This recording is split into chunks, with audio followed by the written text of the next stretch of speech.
Bahkan kata Nabi SAW, seorang mukmin itu seperti lebah. Kalau dia makan, dia hanya makan yang baik saja. Lebah itu maunya yang manis dan diambil dari sari bunga. Walaupun ada lebah-lebah sekarang yang sudah mulai diberikan hal-hal selain daripada ini. Seperti misalnya ada orang-orang yang curang kadang-kadang. Saya dapat informasi dari salah satu kerabat kami yang kebetulan juga memang dagang madu ini. Jadi karung ditaruh gula, kemudian dibasahin dengan air sehingga lebahnya ke situ. Ini berbahaya madunya nanti, karena manisnya itu hasilnya pun dari gula, dan ini berbahaya bagi orang yang penyakit gula. Padahal sebenarnya madu dalam sabda Nabi SAW, kesembuhan ada di 3 hal. Ya, diminum madu, kemudian sayapan pisau bekam, dan juga kai. Sudah pernah saya jelaskan, kai menggunakan besi panas. Tapi akhirnya berubah, gitu kan? Berubah karena dia salah. Dia memberikan makanan lebahnya bukan seperti yang alami. Padahal umumnya lebah, kalau yang normal di hutan, di gurun pasir, itu semuanya dia kalau makan hanya yang bagus saja. Dan dalam kelompok lebah itu ada yang bertugas, mereka bekerja tim yang sangat bagus. Ada yang bertugas khusus dia untuk mencari di mana sari-sari bunga yang ada.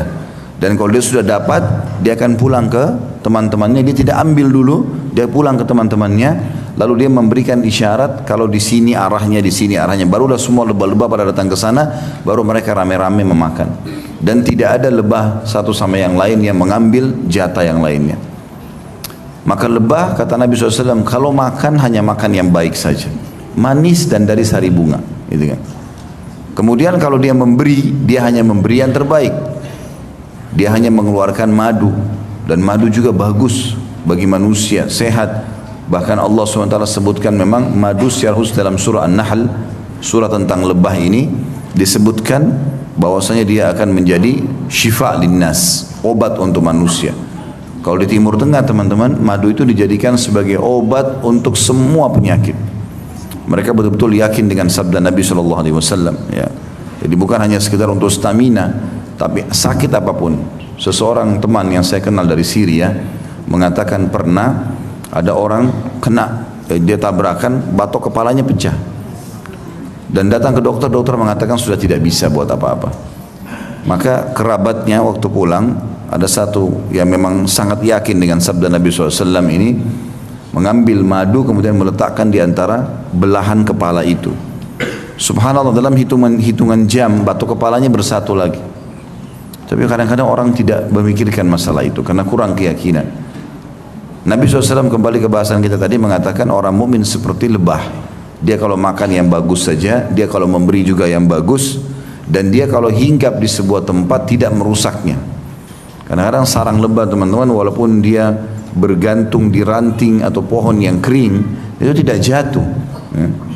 Tidak merusak itu. Walaupun dia bergantung ya, di atas tebing, tidak jatuh. Padahal sebenarnya bisa jatuh karena beratnya, banyak madunya gitu kan. Tapi subhanallah, kuasa Allah, Allah kasih begitu. Jadi tidak mengganggu yang lainnya. Dan penutupan kata Nabi SAW, kalau dia diganggu, sengatannya mematikan.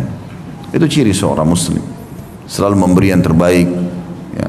Selalu juga kalau punya pendapatan hanya yang terbaik, tidak mengganggu orang lain. Dan kalau dia hinggap atau datang di sebuah tempat, tinggal di sebuah komplek perumahan, di RT, di RW manapun, di negeri manapun, dia selalu bermanfaat bagi orang lain. Tidak pernah tidak. Tapi kalau diganggu dari sisi agamanya, maka sengatannya mematikan. Mereka siap mati membela agamanya. Itu ciri orang mukmin. Oleh karena itu teman-teman, tidak boleh sama sekali kita masukkan di kamus hidup kita mengganggu orang lain. Hasad dengan orang lain, iri, tidak boleh. Apa yang Allah berikan kepada kita, kita syukuri dan kita nikmati itu. Karena dengan bersyukur Allah janji akan bertambah.